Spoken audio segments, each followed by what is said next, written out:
So, good morning. I'm Grace Hong. I'm faculty here in the Department of Gender Studies and Asian American Studies. And I'm one of the organizers of this conference. I'd like to thank you all for coming. It's really wonderful to see you. So, we've already had a wonderful, inspiring keynote by Barbara Ransby yesterday. It was,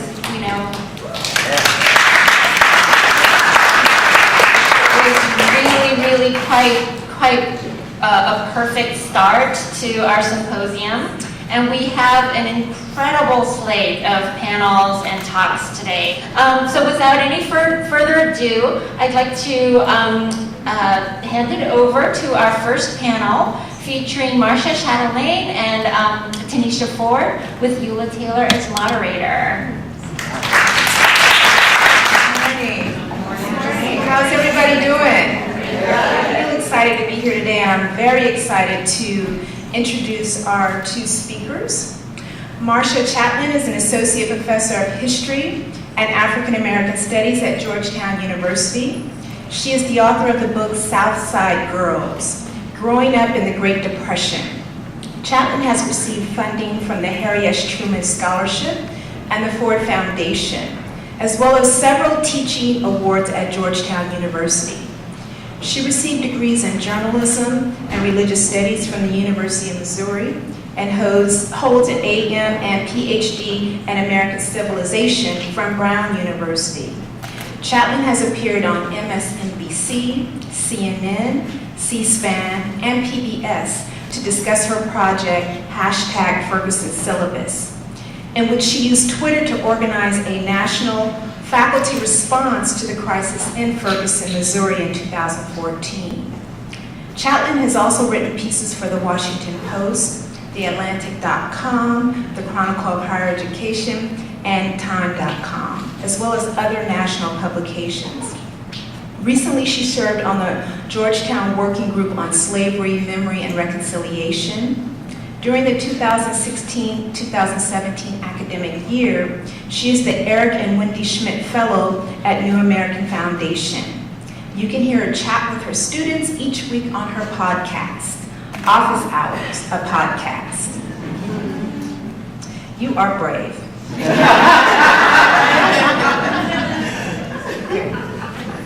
Tanisha Ford is an associate professor of Black American Studies and History at the University of Delaware.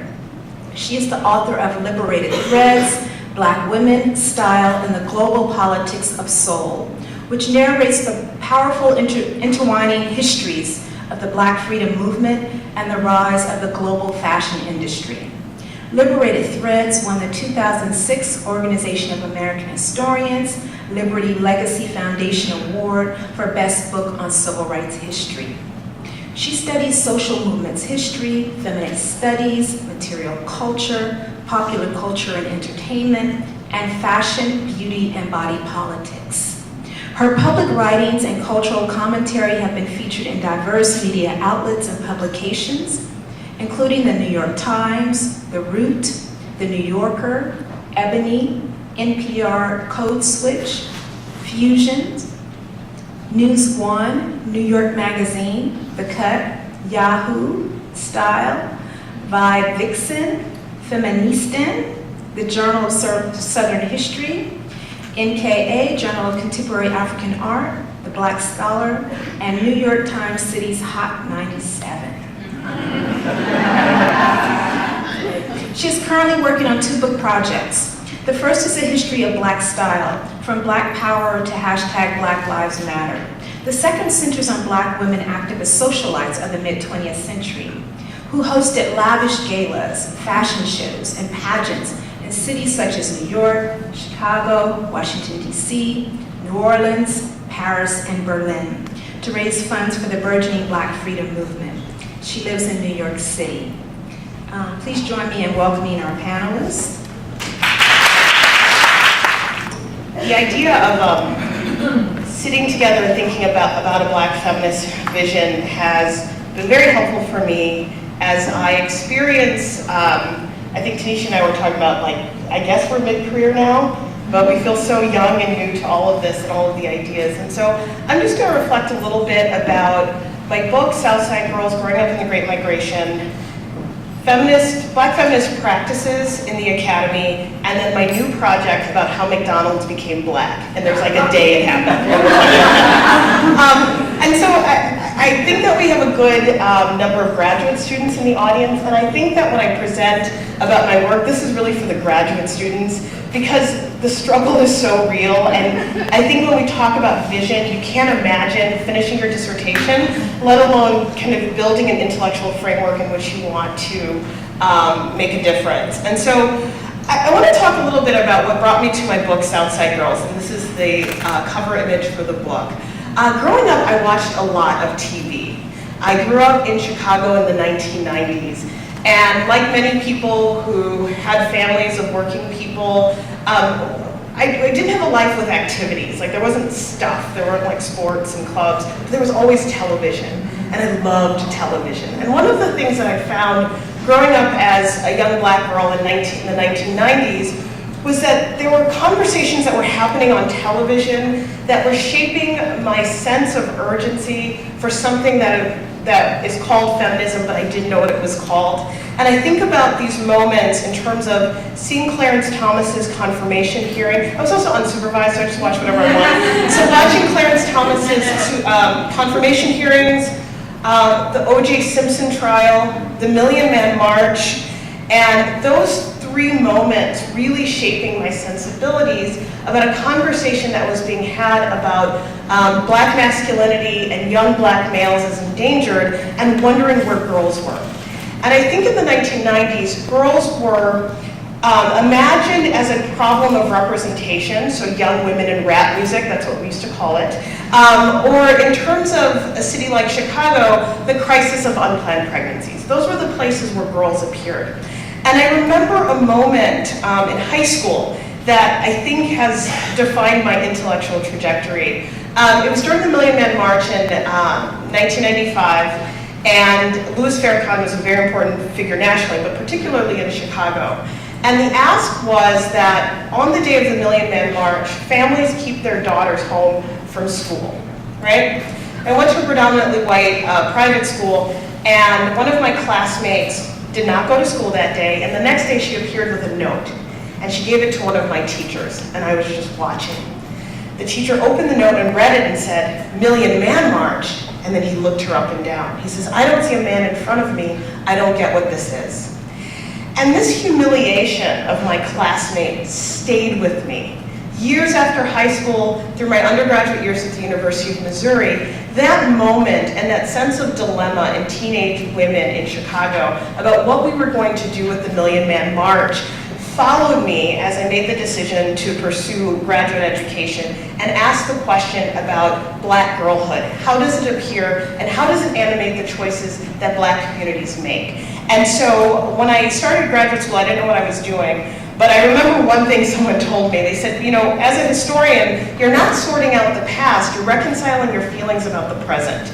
And with that, I tried to ask a question about if we imagine the story of black migration and black urbanization as a question of girlhood, what story are we able to generate? And that's what I tried to do.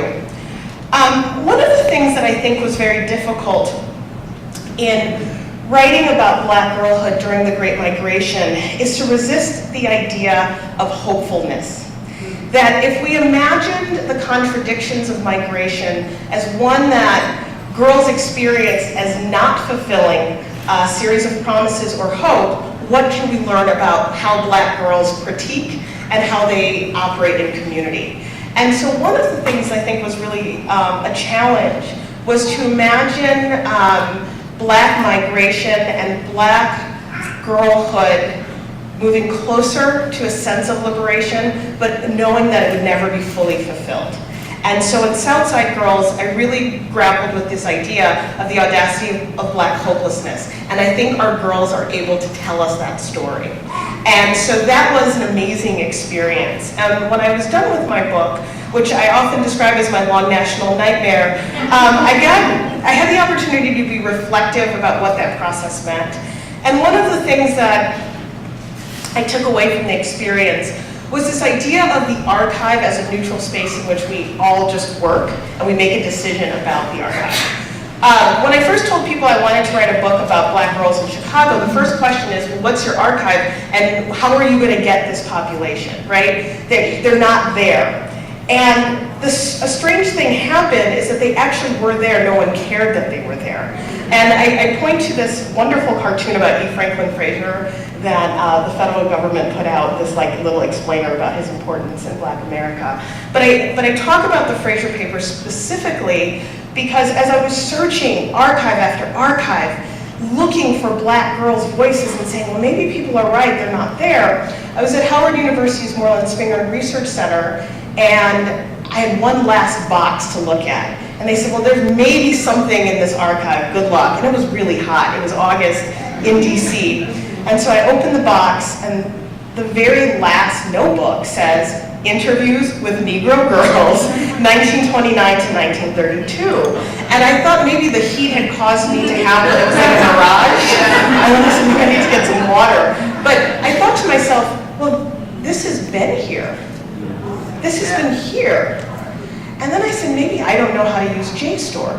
And I looked for the citation. One scholar of all the work we have on the Great Migration, all the work we have on Frazier, all the work we have on the Chicago School of Sociology, all the work we have on the Urban League, all the work we have on the work of Black women in public life, this just wasn't important. And so I started to see the archive as a place where misogyny can grow, and the way that it shapes and informs the way that we then advise students about projects that are actually viable and not viable. And so this was the big takeaway.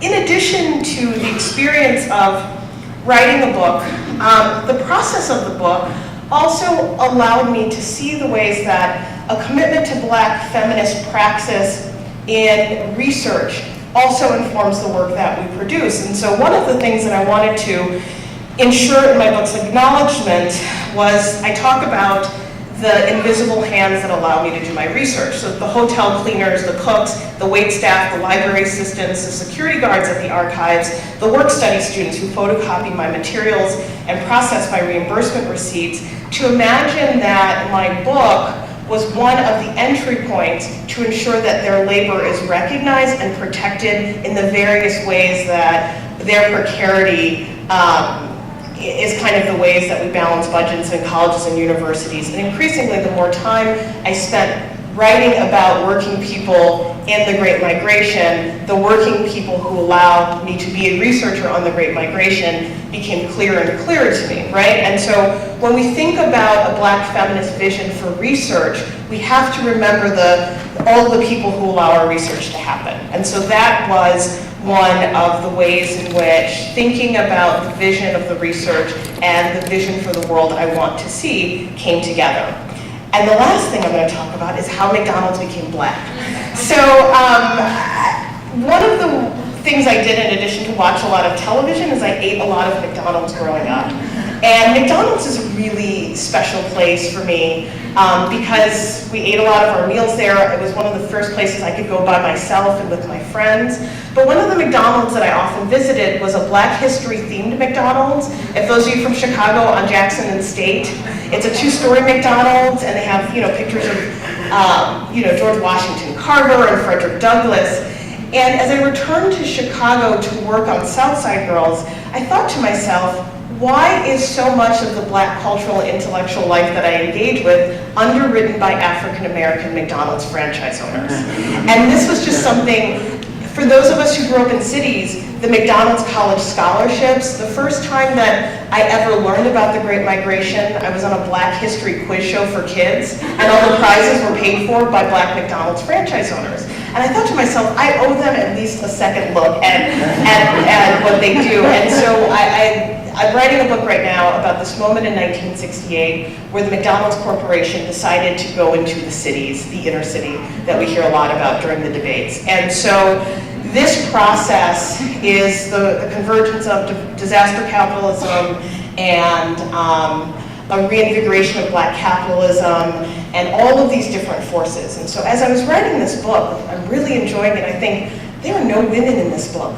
What is going on here? How do I feel as a Black feminist historian writing about this industry where women are submerged? And I thought, okay, this is not acceptable. And so I started to think about these ideas about lineage within the McDonald's franchise community and the way that Black women widows started to take on the roles of their husband franchise owners. And this opens up a new space to think about gender and money and the McQueens of the Golden Arches. This was a real headline, I did not doctor this. And this language about Black women's role within this corporate structure. And what I discovered was it was the entry of Black McDonald's franchise owners that really helped feminize the McDonald's work base. And so I think that, this McDonald's project is a confirmation about the ways that a Black feminist vision can be brought to any subject matter.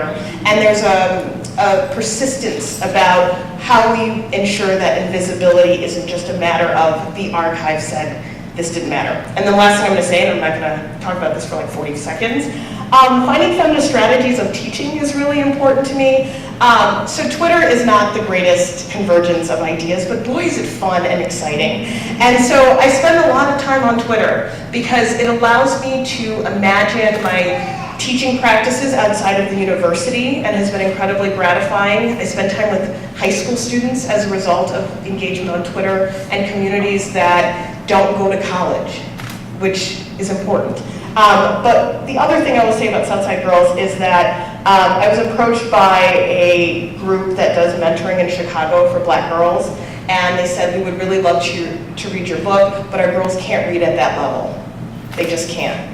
So what can we do? And we worked on a curriculum project on the Great Migration, where they wrote letters home, and they did maps, and they did artwork. And so this idea that we are as limited as our vision allows us to remain there has been the greatest lesson of a lot of these projects, and that public engagement, whether it's through podcasting or Twitter, is always pushing me to rethink not only the reach of my own work, but the limitations of my vision as I get more opportunities in the academy. And so with that, I'm just incredibly grateful for the opportunity to have a discussion about all of the things that are possible when we center our Black feminist vision in our work. Thank you.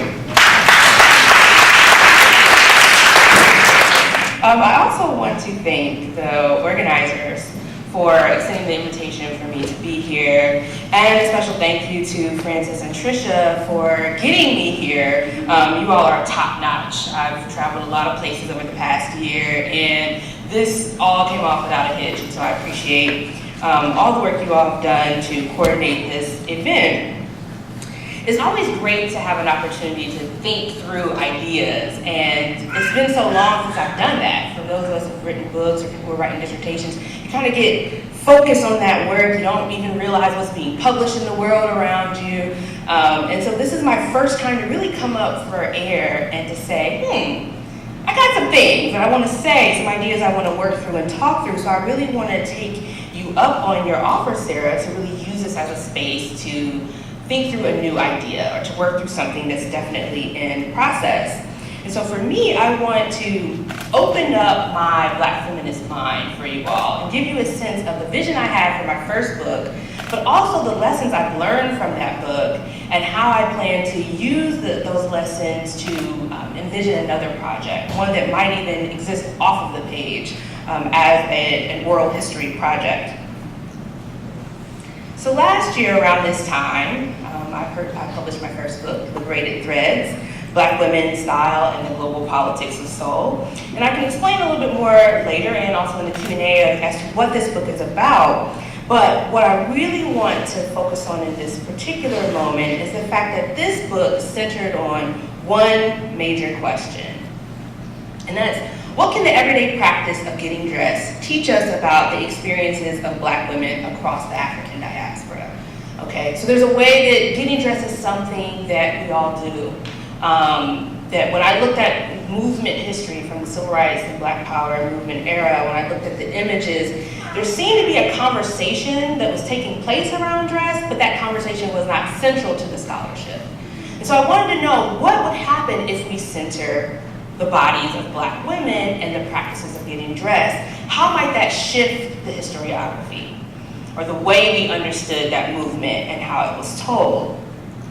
In order to address this question, I got to have a lot of fun, which involved me traveling and doing archival research and oral interviews on 3 different continents to create this transnational dialogue around the act of getting dressed and how Black women, activists, college students, everyday women like my mom, how they incorporated dress into their activist strategies. And from this, I was able to build what I then call my eclectic archive of materials that included these interviews, but also rare newspapers and magazines, album cover art, yearbooks,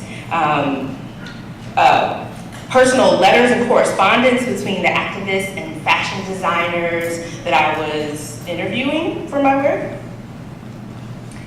And it's been a rich history, I think, that opens up the possibilities for a Black fashion approach to Black history and Black women's history in particular. So that brings me to my conceptual framework of this book, right? Oftentimes when we as authors are made to describe our work, we think about the who, what, when, why, wheres of it, but I really want to let you all into my mind and see, this is how I mapped out the book at one point. I keep a lot of notes. I'm definitely that analog girl in the digital world, right? So I still have my notebooks and my journals where I keep all my thoughts about this. And the other day as I was preparing my remarks here, I stumbled across this page in my notebook. And I thought, let me share this, which for me is like a very intimate space, right, of my mind and process. But I think it's very telling as to how I saw this book and how my approach to the archive was mapped out on this page, and then how this page in and of itself becomes an archival document for me and my work. So if you can see here, there's this big triangle, and I kind of explain down below what the triangle means. So that's my triangulation from the US, South Africa, and the UK, right? These became the central sites to my study. And I wanted to understand how this style that came to be known as soul style, so African-inspired dress and prints, the afro, bell-bottoms, dashikis, how these things became part of the fashion landscape of the 1960s and 70s, and how political ideas around those garments were proliferated across the African diaspora. So I use these 3 spaces as my nodal points. So you can see that triangle looms large in my diagram for the work. And then also I have it broken down by chapters. So it's a 6-chapter book. And I see here, I have these arrows that connect the chapters. And so in my mind, I was saying, okay, chapters 1 and chapter 2 that both focus on New York City are linked. But then chapter 2 and chapter 3, which are focused in the same time period but 2 different geographical locations, as chapter 3 moves us to the US South, are also linked to tell a story, right? And so on and so on. As I went across the book, I thought that people could read these books as 2 chapters taken together and understand these larger questions about Black women and the politics of dress and how these ideas about soul style and what it meant to have a liberated Black body were moving through the African diaspora. But then I have these circles here that for me were a way to map out what I saw as these circles of cultural and political exchange, and that this becomes circuits or networks. And that out of these circuits and networks, we see that there is this intertwining experience that Black women have that connects violence and the pleasure of getting dressed with innovation. So as Black women are making style choices and taking great pleasure in styling themselves, they're met with social and physical violence as they enter and move through the world. But it's out of that experience that we get fashion innovation. And it was that fashion innovation then that the mainstream fashion industry was looking to co-opt. And so I wanted to know then how these everyday choices of getting dressed were mapping out a political strategy that was basically hidden in plain sight, both in the archives and in the published books on this time period, but how those very acts were then co-opted and became a global style trend. So I looked at everything from protests against white-owned wig shops in Harlem to Black women who engaged in violent confrontations with the London police out in front of Black-owned record stores in South London, Brixton area in particular, to Black women activists in South Africa under apartheid who armed themselves with stiletto heels to protect against the police, right? They knew if we're gonna go out into the streets, the police are gonna be here, you know, to stop our activism, but we're gonna wear these heels and we can use these as a weapon. So I was thinking again about how these everyday grassroots approaches to getting dressed and the politics around that then are co-opted and taken up by an industry. And so then we get everybody from high-end designers to JCPenney's selling a dashiki, right? You can find a McCall's pattern with white kids on it in a dashiki, like, hey, you know, you can make this garment too, right? So I was fascinated with how that happened and how ideas about soul style then change over time. So this for me was, the change over time is a very classic question of the historian, right? Like, how does soul style change from the early 1960s when my story starts to the late 1970s, early 80s when the study ends? And so you see this very line that goes linearly straight through time in the middle of the diagram. But now I find myself at a new space in my career where I am now a professor at the University of Delaware and I have appointments in history and Black studies, but I was hired in on a material culture search, okay? So how now can I take the very traditional history training that I received as a graduate student and use a Black feminist-centered material culture practice to create another project that builds upon the core ideas and questions of liberated threads? So the thing I came up with is style narratives as a strategy for survival. And let me tell you how I reached this point or this idea. There was a lot of great reception to the work last year, and I was invited to give talks all over actually, and I learned more lessons through giving those talks than I think the audience probably learned from me. So I'm indebted to all the people who've come to my talks and have asked questions. But what they did for me was share their own stories. Whenever I gave these talks, and I'm talking about, oh, my mom was a student at Indiana University in the 70s, and she decorated her dorm with posters of Angela Davis, and she had her afro, and her zebra print from head to toe, gaylays and maxi dresses. Women in the audience, Black women in particular, would then stand up and share their story. Like, yes, I came up during that time period, or I remember having to sneak out of the house because my mom wouldn't let me wear this skirt, but then I snuck out the house and went to the party with my friend, and then I put the skirt on, right? And I started to think like, okay, these aren't just like, they're not just being nostalgic here, right? There is some kind of healing that takes place from sharing your story of your dressed body. And I wanted to think about what could I do with those narratives? How have style narratives informed our history, our culture, the ways in which we think about our dressed bodies? And so what I've been thinking through here is this idea that style stories or style narratives, they matter, okay? Like, it's important for us to share this knowledge because that's what it is. It's knowledge, it's history, it's valuable. But that stories have matter, right? So when those women in the audience would share their stories with us about the reception from classmates and professors and the people who work down the street to their dressed bodies, they were sharing something that entered into the space that had matter, it had weight to it, okay? So what I'm trying to think through is how can I take those stories that all have weight and matter and weave them together so that they themselves become a fabric, that these stories have texture, and that it's these stories that become ingrained in the very garments themselves, okay? So that when we put on a dress or a mini skirt or a bikini or a pair of trousers or a blazer, the histories that we've been told about our bodies, the things that we believe, the admonishments our parents told us about never going out of the house ashy or don't go out with holes in your pants, those stories, those strategies for survival are interwoven with the garments. And that's why it hurts so badly when we see the mainstream industry, red white folks, stealing our style. Because it's like, you're stealing my strategy for survival. You're trying to take a piece of me. So now I'm working through a project that will allow me to collect those stories, to see them as a way of archiving, and that the archive can be a collection of fabric, but that the fabric is words. The fabric is our knowledge. And so that's where my Black feminist vision is going, from that sheet of paper, that notebook, where I mapped out a vision for a book.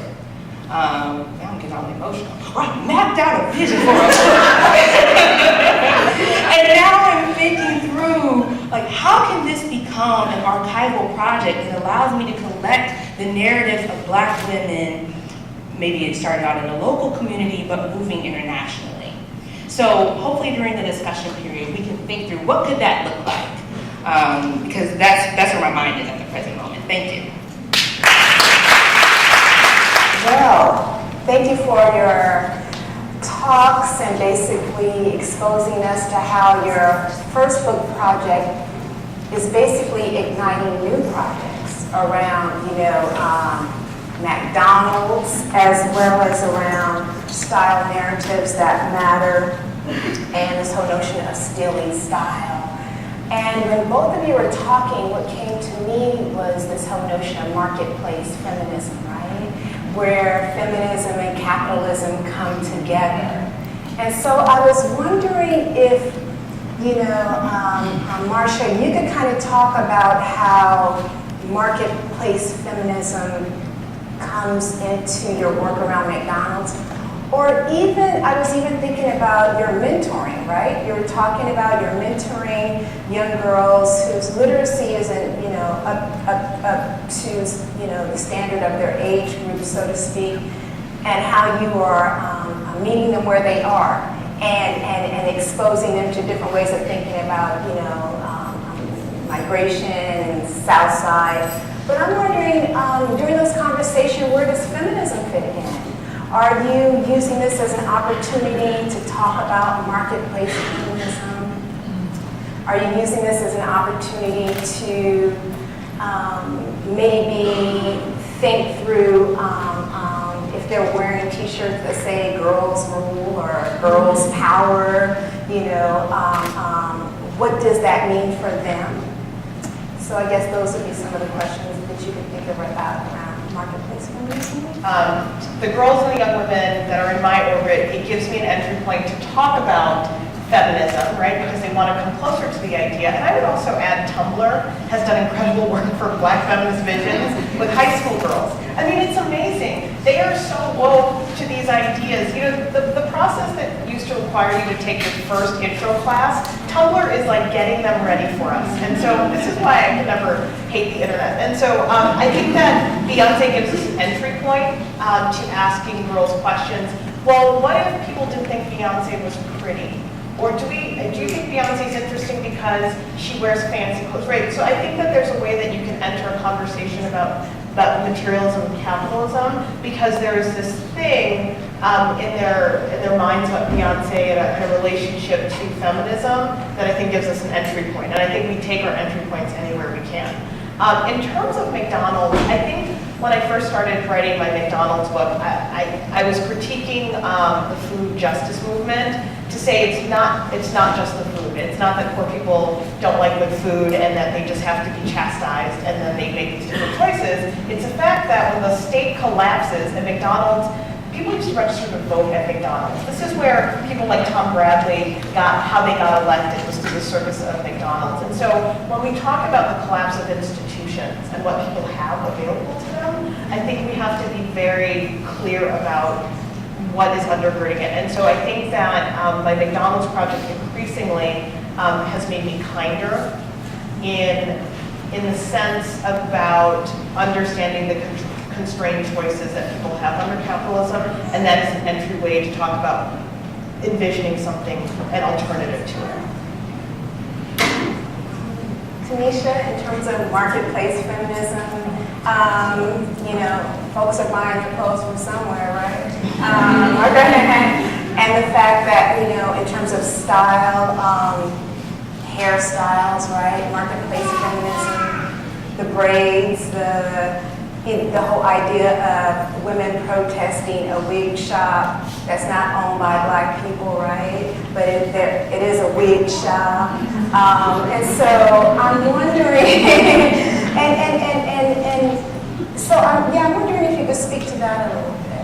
Yeah, so in my own work, the first book I was taken with this idea of soul style and the history we tell about soul as a culture, and it's usually one where we're saying, you know, soul was pure and it was grassroots, and then 1965 happened, and then, you know, we're using the language of soul to sell everything from cigarettes to whiskey to, you know, so on and so on. But what I found in my work was that there has always been this entanglement with the marketplace when we think about soul, and that some of the earliest language of soul, it comes to us into the mainstream through the jazz music world, right? Where you have companies like Blue Note who are trying to figure out, like, how can we make this language accessible to a broader audience? And you have an onslaught of records with names like Home Cooking, Soul Food, Soul Stirring, Collard Greens. Like, I mean, evoking these ideas about the U.S. South and Southern culture. So when the fashion part becomes a part of that marketplace, I mean, they're finding ways then too to sartorially represent this feeling of the down home, this feeling of soul, this feeling of Black power and Black pride. And while that language becomes intensified and overused as we move into the late 60s and early 1970s, it was always a part of the culture, and it's really becomes complicated in the way that part of the way we know this history is because of the engagement with the marketplace. But it usually starts off where you have smaller business owners who are creating products to offer to this community. So if we think about a contemporary example of this, we can think about like the woke t-shirts, right? So Lord University, Asada Taught Me, you know, Professional Black Girl, right? Like these are smaller printing presses with who are, you have Black designers who have a vision for something, a message they want to communicate to the Black community, and then they make these small print runs of shirts and they sell them, right? But then what happens when H&M sees, they're like, oh, everybody wants a Lord University shirt, or everybody wants a dashiki with, you know, a crop 54 on it because they saw Beyonce wear it. Well, now we can mass market those things, okay? And so that's a piece that I'm really interested in. Like, how do we get this transition from, you know, where smaller business engagement to now this becomes a global fashion phenomenon? And so I think that what you're saying with this marketplace feminism is a critical part of that, because a figure like Beyonce is trying to tell young people, however we feel about her efforts, about what being a feminist looks like, right? So then you have people trying to replicate that look, right? But where is she getting her reference points from? Place, the history, her origin, and so I'm really interested in those tensions. My last question for both of you, and then I'll turn it over to all of you, is that, but what about the assault of the marketplace in terms of, you know, Black girls feeling that, you know, they want to buy a particular item and they want it really, really bad, and they will do whatever they have to do to get it, and if they have to get something that's second best, you know, there's some tension there. What about the assault of the marketplace where, you know, young Black girls feel like if they don't have a particular hairstyle that that allows us not to see their real hair, that they don't feel good about themselves? What about, you know, the marketplace assault where, you know, young Black girls, particularly deep brown colored girls, right, you know, are outside of notions of beauty and lovely and the protected and the pure, as Berger would say. So maybe if you could talk a little bit about the assault of the marketplace on the girls and in terms of style, and then we'll turn it over again. Yeah, I mean, I think that's an excellent point. When I was writing Southside Girls, I really wanted to write about religion, but I just didn't have the capacity to do it well, and I just tried to stay in my lane. So what I did start to think about were conflicts that girls were having about church attendance and about the use of income. And that was where I saw this way that the marketplace was both this liberatory and confining space, which I thought was fascinating. So families reporting their daughters to the Urban League, Bureau of Concerns, because in the South they used to know to bring the cash home. And now the girls are like, oh, on the way from work I bought a skirt, and then I bought some makeup. And this idea that the marketplace was one of the few places where the promise of migration and choices could actually be lived, and to be really clear about what that marketplace can do, and I think it still does in the lives of girls, and to just, I think that in terms of real life girls engaging them with that question of gently asking them, what is this marketplace not giving you, and what does it give you? Because I think that I think it is real, and I think that anytime we believe that we're smarter than the marketplace will remind us just how foolish we are to believe that. And I think about that in the same ways that this McDonald's work, where McDonald's owners are telling people, well, you want to buy from a black business. And folks are like, yeah, the McDonald's is a black business. But then you're like, wait, what is a franchise again? It's the right to own something and not own something at the same time. And so I think this all kind of falls within the dilemmas of blackness under capitalism, right? That there will always be unfulfilled and uncompleted promises. And the question is, when we recognize what the marketplace has given to us and be really clear and honest about that, then I think we can delve into what it fails to do consistently. I think that's a really great question to think about, like the assaults of the marketplace. And I think one of the, my approach to answering that would be to address this issue of body type. And how one of the biggest ways that it assaults people of color in particular is by projecting an ideal body type that is supposed to fit in particular clothes. And largely when we have this conversation, we're thinking about plus size bodies, but I think there's also a way we need to think about the way that bodies and gender and size correlates, right? How stores are saying, well, if you are a man, then your body type is between this range. That means you would wear this size and that size. If you're a woman, you would wear this size. And this bifurcation in terms of shopping and who clothes are designed for really is an assault on gender nonconforming bodies, queer bodies, trans bodies, femme bodies, masculine centered bodies. And this is a real conversation that we need to have. And what I saw when doing my work and speaking with my mother and other women of her generation, some of the ways that they dealt with that assault was through the art of sewing.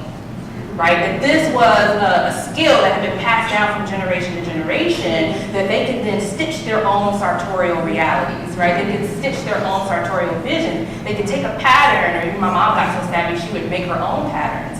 And you could make that pattern fit your body. You could tailor the garment for your own needs.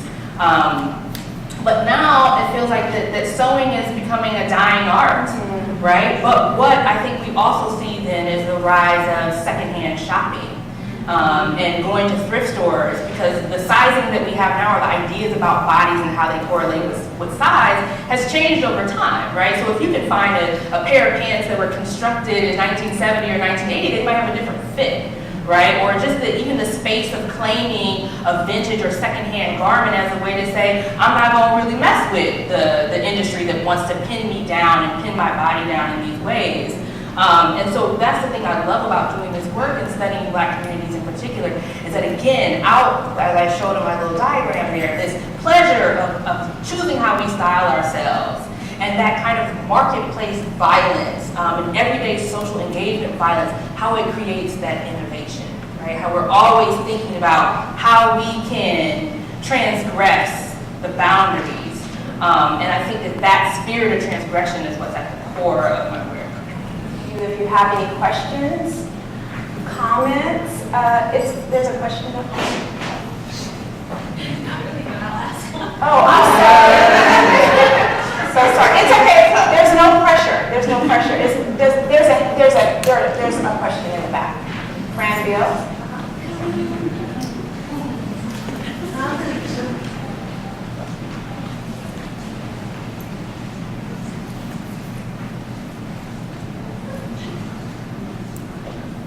Hello. Hello. How do the perspectives of both, this is for both people.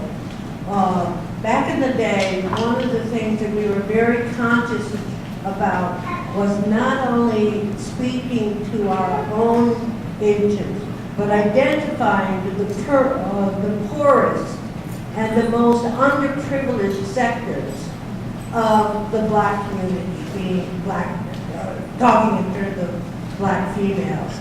How does the research that people in general select and even indulge in, and even how they approach it in terms of who owns and who doesn't own, who's capable of owning and who's not capable of owning, who's capable of buying and who's not capable of buying, fit into the overall narrative that you are contributing to. Because for me, both of your talks underline the fact that there is a class stratification still in our communities, and what is the role of the black academic to serve the lowest sector of the community and not, you know, just the interest of a black petty bourgeoisie, which has grown since the time we were talking about. And so therefore, they're the ones that are kind of looking at the Beyonce and talking about, you know, can I buy the diamond rings and so on. Anyway, that's my.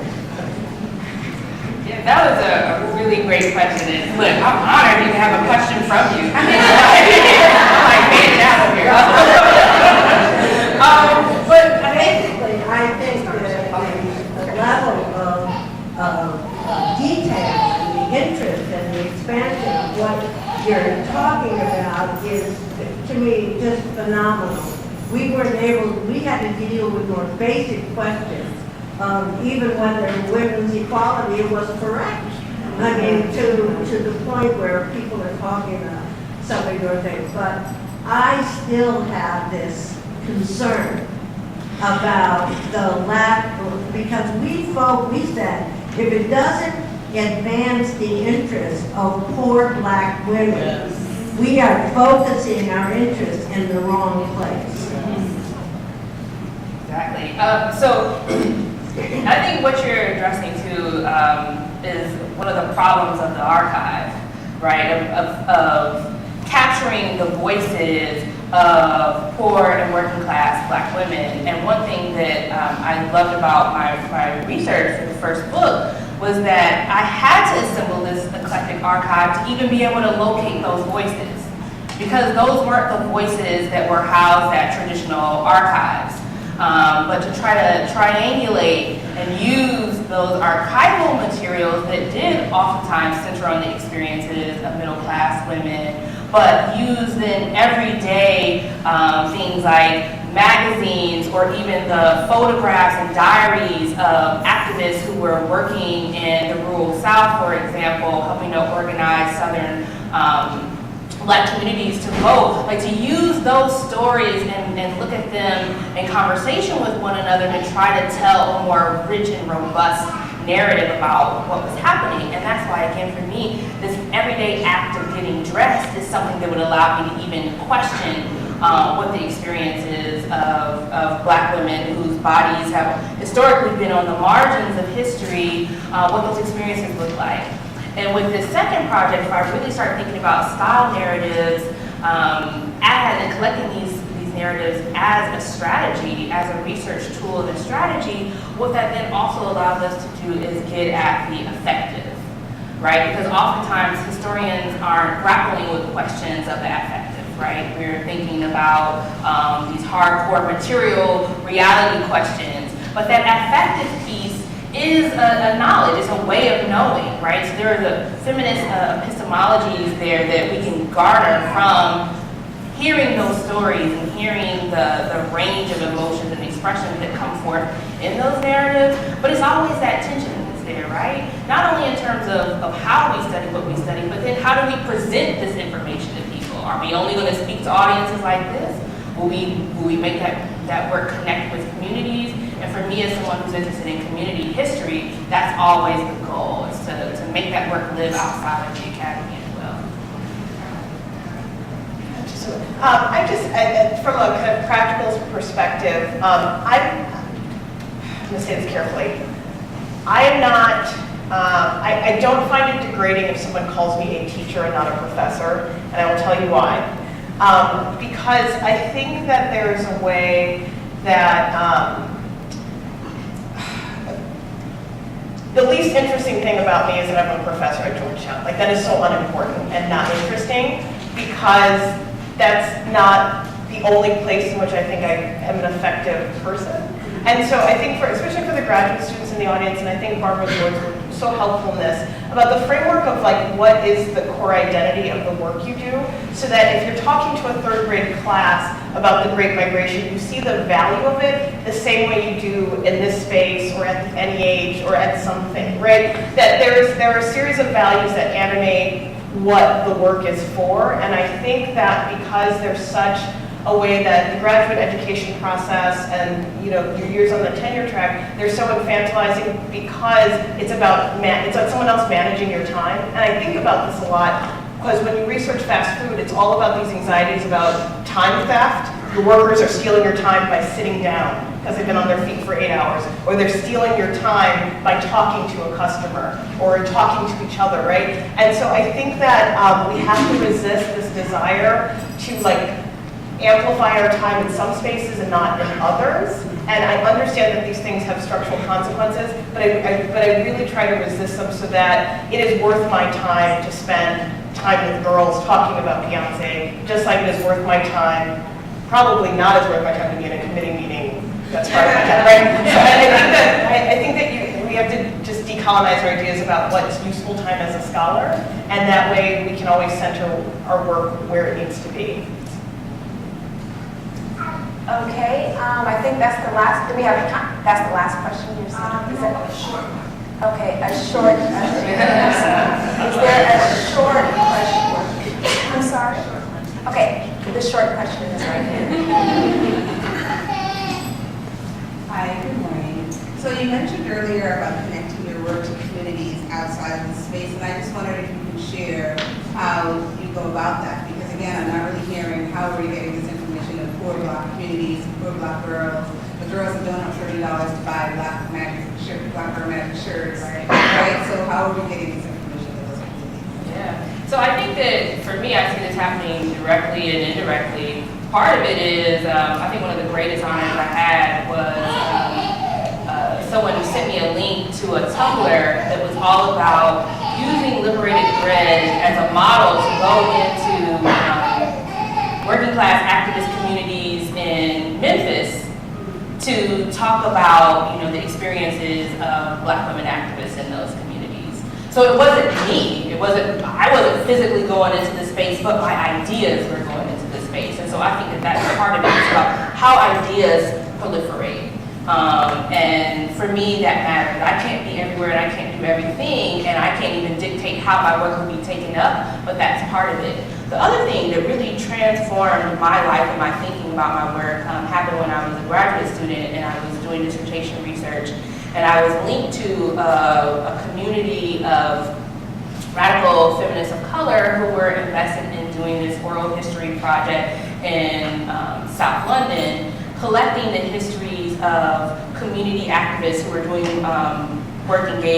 engaged in work on squatters' rights, reproductive justice, Black power, Black feminist issues, and they were collecting this history. And this was the first moment where I got to see that the tools I was being trained at a university setting could be used in communities that I cared about, and that I could be a part of going out and to collect those stories and be a part of that history making on the community level.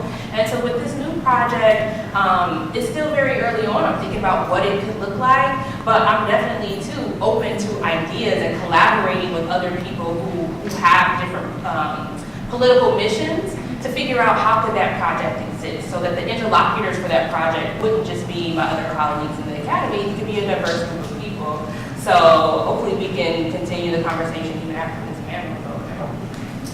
I do just some direct stuff, volunteer, just a plug for Girl Scouts of America, not the Girl Scouts you imagine. They do a lot of work with girls who are incarcerated, and they have some really good programs that I think are an easy entry point and has been very gratifying for me personally. But the other thing is just making your stuff available. Like, if you've scanned some documents, they're everybody's documents now, kind of. And then, you know, just, there's a lot of ways that we cannot imagine just how under-resourced some spaces are. So, I mean, literally the extra desk copies, right? They're everybody's property. Like, just, I mean, there's some very small things that I have found have been very helpful for a lot of schools to just have stuff. Like, not even the time or the energy, just the stuff itself. And if you make it a practice, that's part of your classroom teaching. So at the end of the semester, okay, everyone who wants to, you know, who's not going to take their books, okay. And then you normalize it as part of the learning process, and then it becomes more of a seamless part of how you just do your work. So there's lots of possibilities. No one owns the stuff, right? Please join me in acknowledging the